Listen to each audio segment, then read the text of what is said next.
uNazathi angicela lento bayabagijima abantu bathi uNkulunkulu athandazela ubaba wakho uyamthandazela ubaba wethu lo Wothe siguqweni sakho uthi uNkulunkulu omkhulu wasekuphakameni makhosi ngicela nisikhulisele unyazi izitha zonyazi ishone phansi emgodini ongenamkhawulo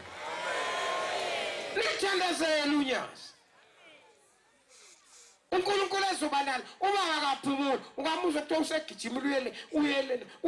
uyele hayi ngoba enzani ubaba wenza umsebenzi wasezulwini mthandazeleni maNazaretha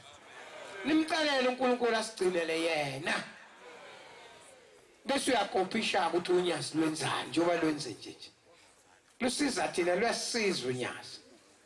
ngiyacela abantwana baNkulunkulu ngicela siyiphathe kahle